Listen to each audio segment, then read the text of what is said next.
Good morning, students. Myself Sarita Chaudhary, TGT Science teacher from St. Joseph Public School, Tonk. So, students, in continuation of our previous topic, gait of animals, we are going to cover the second part of that topic. So, in today's video, we are going to learn the movement in birds, fish and snake. तो बात करते हैं birds के अंदर movement कैसे होता है, उनके अंदर locomotion कैसे होता है. Students, birds they have streamlined body. It's become very important to understand this terminology. Streamline का मतलब क्या होता है?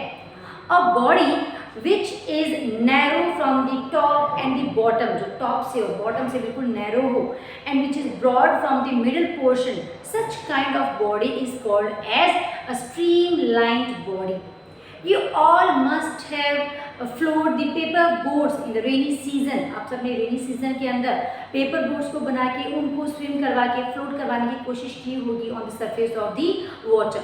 So that boat is also having the taper end, जो उनके किनारे होते हैं top से और bottom से वो बिल्कुल narrow होते हैं and the middle portion is very broad. So this broad middle portion and those narrow ends, जो top का और bottom के narrow ends हैं, this kind of structure helps to reduce any sort of friction. जब ये water के अंदर या air के अंदर इस टाइप की body movement करती है तो उनको कोई भी resistance face नहीं करना पड़ता. resistance या friction बहुत reduce हो जाता है so that they can easily move in the forward direction. अगर हम बोझ को कभी पानी के सरफेस के ऊपर चलाते हैं तो हम उसको हमेशा उसको सेंटर से होल्ड करके बिल्कुल फ्रंट डायरेक्शन में मूवमेंट करवाएंगे. Have you ever tried to float a boat on the surface of water by pressing its middle portion sidewise? अगर साइड से इसके मिडल पोर्शन को हम प्रेस करें तो वो बोट इतना इजीली मूवमेंट नहीं करेगी.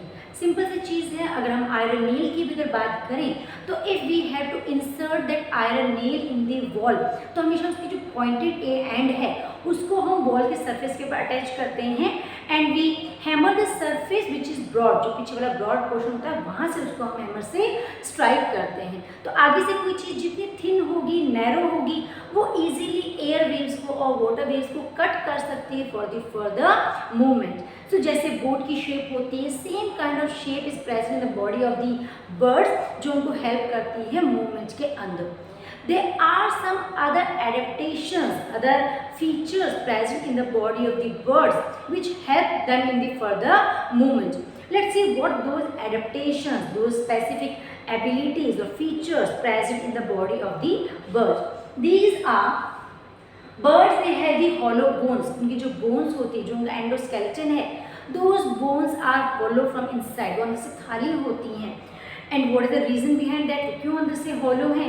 Because if they will be filled, अगर वो heavy होंगी तो bird की body बहुत heavy हो जाएगी, which will stop its further motion in the air, जो उसको easily fly करने में help नहीं करेगा. That is the reason that bird's body is bird's bones, they are hollow from inside. Forelimbs are modified into wings. Now ancient theories के अंदर हम पढ़ते हैं in senior classes, you will study about it कि जो पहले के birds थे they keep on moving on the surface, वो लैंड के ऊपर ही मूवमेंट करते थे, लोकोमोशन करते थे and gradually उनकी बॉडी में कुछ चेंजेस हुए, they started running and they started flying also. तो उनकी बॉडी में क्या हुआ, जो उनके फ्रंट लेग्स हैं those are called as the forelimbs. Those forelimbs got modified into the wings. वो wings में modify हो गए and in wings के अंदर भी जो wings हैं they are also very broad. birds के जो wings है वो बहुत ही broad होते हैं बेस से और जो उनका एंड होता है वो बहुत ही नैरो होता है. Now these wings they are also attached with the body. तो बहुत strong बॉडी की जो मसल्स होती हैं those muscles help those wings to move in the up and down direction. बहुत स्पीड से birds जो हैं वो फ्लैप करते हैं अपने wings को, जिनकी वजह से वो फर्दर फ्लाई कर पाते हैं. स्टूडेंट्स, द हाइंड लिम्स, अब जो पीछे वाले लेग्स हैं वो किस चीज़ में हेल्प करते हैं बर्ड्स को? The hind limbs of birds are use for perching and walking. तो इजीली अगर उनको कोई भी वॉक करना हो तो हाइंड लिम्स यूज करेंगे. If they are sitting on the branches और ट्विग्स ऑफ द प्लांट्स और ट्रीज तो उन ब्रांचेस को उनको होल्ड करने में पर्चिंग के अंदर those hind limbs they help them. They are having the shoulder bones, breast bones attached with the strong muscles. उनकी जो shoulder bones हैं, breast bones हैं, उनके ऊपर बहुत ही strong muscles present हैं. उन मसल्स में एक्चुअल मूवमेंट की वजह से उनके विंग्स इजीली फ्लैप कर पाते हैं।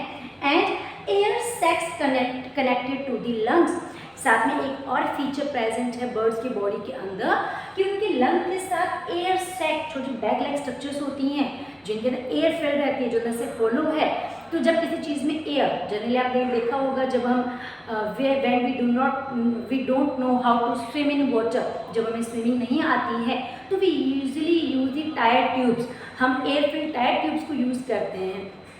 तो वो जो एयर फिल टायर ट्यूब्स हैं वो हमारी बॉडी को एक फ्लोटेशन में हेल्प करते हैं, राइट। तो सेम वे के अंदर बर्ड्स की बॉडी के अंदर भी जो लंग्स से कनेक्टेड हैं एयर सैक्स, वो उनकी बॉडी को लाइट वेटेड बनाने में हेल्प करेंगे so that they can easily fly.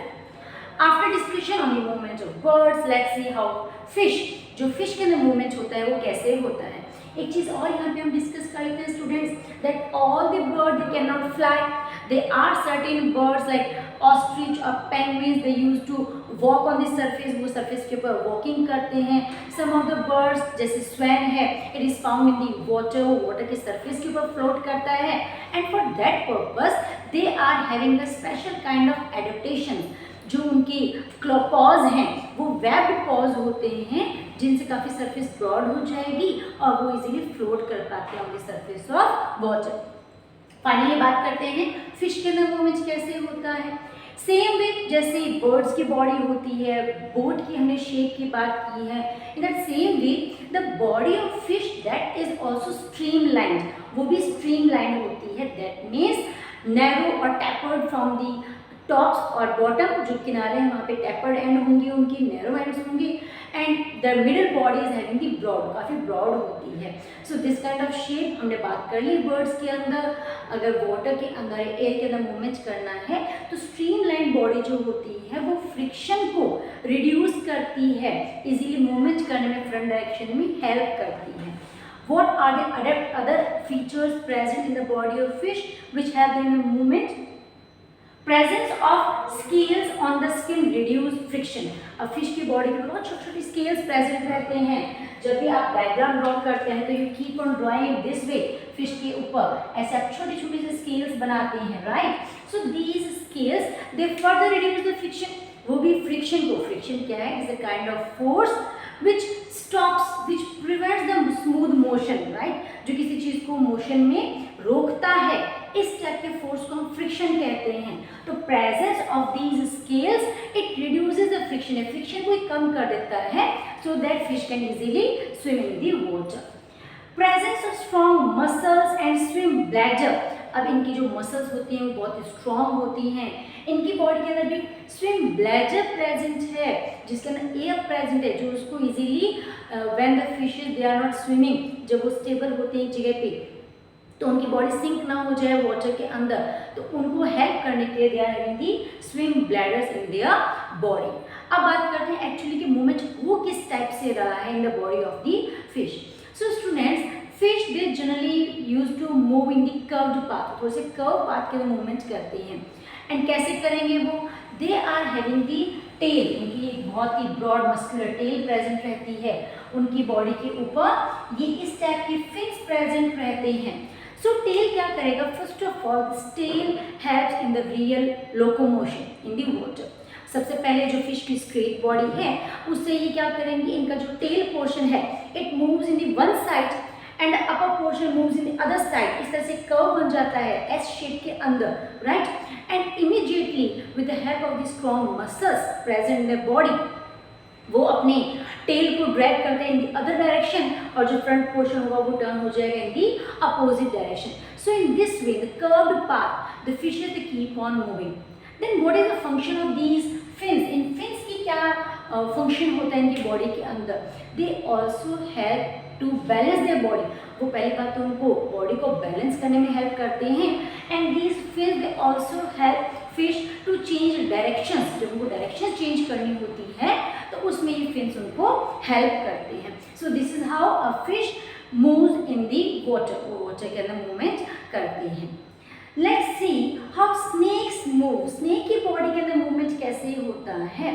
So students, snake की बॉडी के अंदर दे आर यूजिंग एंडोस्केलेटन, उनके बॉडी के अंदर बोनी स्ट्रक्चर एंडोस्केलेटन प्रेजेंट रहता है and that endoskeleton is attached with strong muscles, बहुत सारी वो मसल्स से अटैच है उनका endoskeleton and those muscles are further connected to the skin and ribs, जो डिफरेंट पार्ट्स हैं उनकी बॉडी के उनके साथ वो मसल्स अटैच्ड हैं।